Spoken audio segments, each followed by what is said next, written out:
Some Sentences, 170 Sonnets by Gilchrist Haas. Second Junana, Sonnets 18 through 34. Entering the second Junana. There's always something to look forward to, like entering this second Junana. What's a Junana, I think you asked? It's a bundle of sonnets corded together, and 17 to be exact, like a bushel of poetic mana. Actually, Junana's a corruption of the Japanese word for 17. I like the word as it rolls off the tongue. Prime for neologistic adoption. For a snappy invented word, I mean. This book will be of 10 Junanas strung. The first one ranged rather wide, I reckon. Let's see what I can do in the second. Channeling Kyle Kalinske. Jesus Christ, I can't. I fucking can't. Look at this stupid bastard. Dozy Dunn. Spit geysering out of his latest rant, filled with some made-up shit from QAnon. JD right behind him, looking so smug, and wagging his tail like a lapdog pug, hoping his fucking majesty will croak, while mopping up Uncle Don's necktie, soaked with the runoff from his slobbering nap. And Stephen Miller, that circumcised schlong, awaiting his cue for more Nazi crap. Jesus, please somebody pass me a bong. But on to Trump's asinine Gatsby ball. We're cooked. We're just cooked. I hate to tell you all. 5 centuries beyond Copernicus. A trillion other galaxies at least within our universe observable. And yet there's still the monk, the nun, the priest, whose theism is imperturbable 5 centuries beyond Copernicus. And now we're yet smaller due to James Webb, although not all of us have learned of this. We are scarcely a wave in the flow and ebb of the swill of all that was and will be.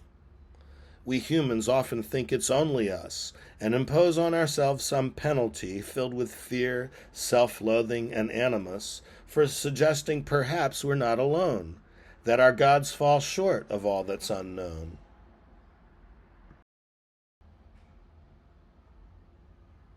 Noetic inaction, or a mode that's purely id. That last sonnet had explicit meanings, but sometimes I just want to mess around and let some nonsense arise into sound, bearing little on my current leanings, my predilections, whims, or sullen moods, whatever I ate for dinner last night, errors I'm determined to set aright, or haunting memories of pointless feuds. I'd like to have a mode that's purely id and on a conscious filter set a ban. Maybe pure silliness, Ollie and Stan, or Don Quixote inverting El Cid. I'd like to place all higher thought in traction and savor the fruits of noetic inaction. Ever never, this and that. I've done this only, and I've not done that. There's only so much life that one can live. But this is great, and this is where it's at. I've got a lot, and even more to give. And that? Well, that is for another life. In this one I can only do so much. As Dylan said, it costs some bit of strife to fill one's life with things one cannot touch.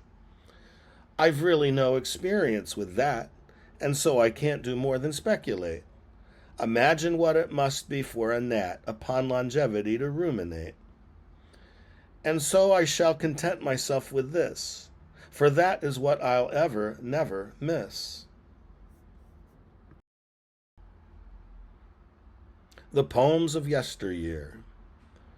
The poet always wants to leave behind some artifacts amounting to a gift or offering to the communal mind, though knowing only some of them may sift, if sift they do, into futurity, and offer better fare to hungry folks who long for former scope and purity, not stomaching the broken runny yolks, the brash conceits of vers contemporains, in which restraints have all been long withdrawn, preventing bards from merely running on and on and on, and boring us past dawn with tales of woe that no one wants to hear. That's why we turn to poems of yesteryear. Quattrodecimal palindrome, or sealed in poetic chromium. Is it a sonnet if it doesn't rhyme? Let's test the theory. Blank verse only, then. We'll stick with I am strictly, 14 lines.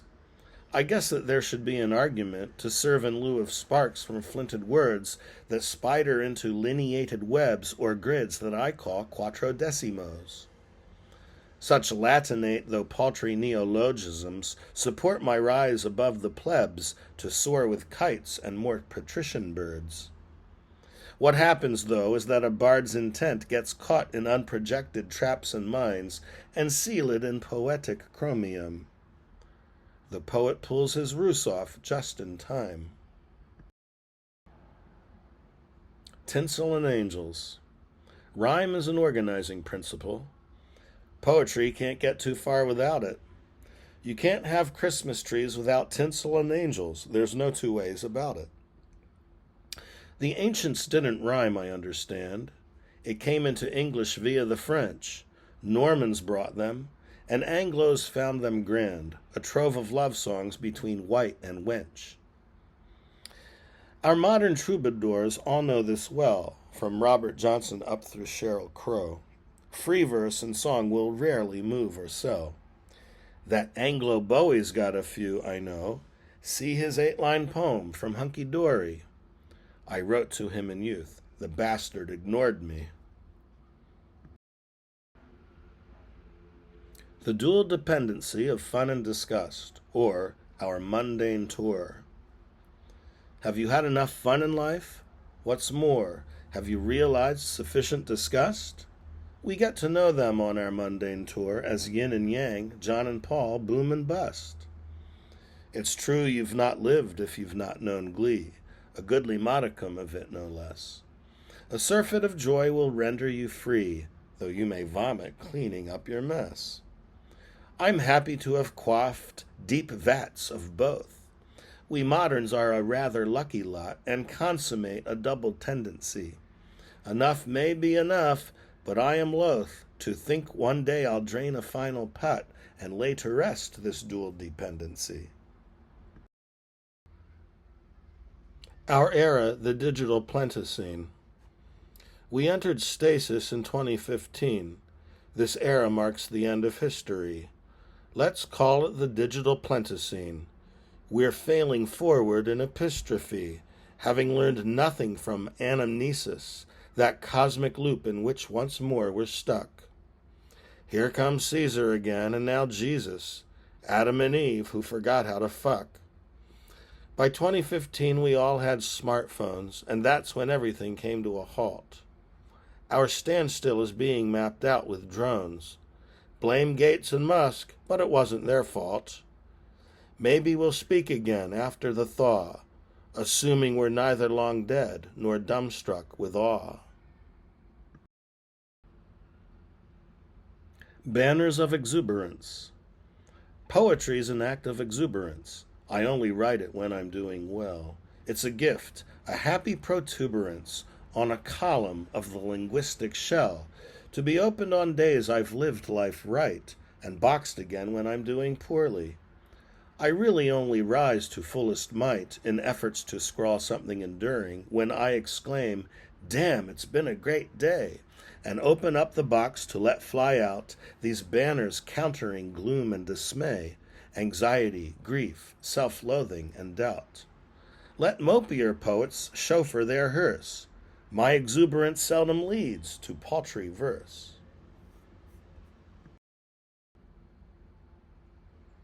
Finite immortality, or those quondam youngsters with spondaic names. We age when we ain't in the news no more, and lose our finite immortality. We sense our youth has been reduced to lure, succumbing to fatigue and malady. Tom Cruise, Brad Pitt, they finally look old. those quondam youngsters with spondaic names. It's comforting to view their tarnished gold as our own better years go up in flames. We were every bit as dashing as they, could just as easily have earned their mint. And now, like us, behold, they're flashing gray and narrowing their vision to a squint. For Dorian only fancied himself clever, while providing proof that no one lives forever. This next machine. And what does this one do, this next machine? For one, it's self-constructing, as you'll see. It may finish in an Alexandrine. I'd like to see that happen, but it's free for the most part to act on its own whim. The guidance I provide is minimal. It summons up its own vigor and vim, and adjusts itself to the liminal proprieties that serve as its four walls. Does it ever get ahead of itself, or, say, lapse into unfamiliar draws?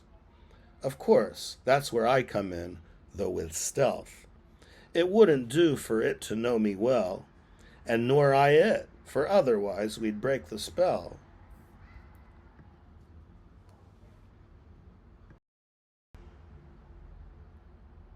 A title upon it. You've got to find your own goodness and truth, and live in it before you'll know it well. Just take this bit of sonetary sooth, this habit, this domain in which I dwell. I started out with little more than hope that I might someday have a song to sing. And now I've got this globe, that telescope, capacity and pride, and endless bling. You'll tell me that you've seen all this before, that these are relics of a former time. It's strange how much gets tossed from yore to yore. But some things do recur, it's not a crime. And thus it re-begins, this form called sonnet. 14 lines of verse with a title upon it. What I've learned through this week's top AI-generated fake news stories. Bob Dylan's finally proposed to Joan Baez, and Tupac Shakur was Malcolm X's son. Epstein was in league with the brothers Menendez. Alzheimer's is just the result of excess fun. We've learned that Marilyn probably faked her death. She was the one with the gun on the grassy knoll and winked at Jackie as Kennedy took his last breath. Young Donald Trump was aboard Apollo 13 and with a bunch of aliens smoked a bowl after serving in Vietnam as a Marine. Bruce Springsteen just held a seance with Charlie Kirk. We're certain that both of the Brontes slept with Chopin. And Beyoncé taught Noam Chomsky how to twerk, manufacturing firm consent around her can.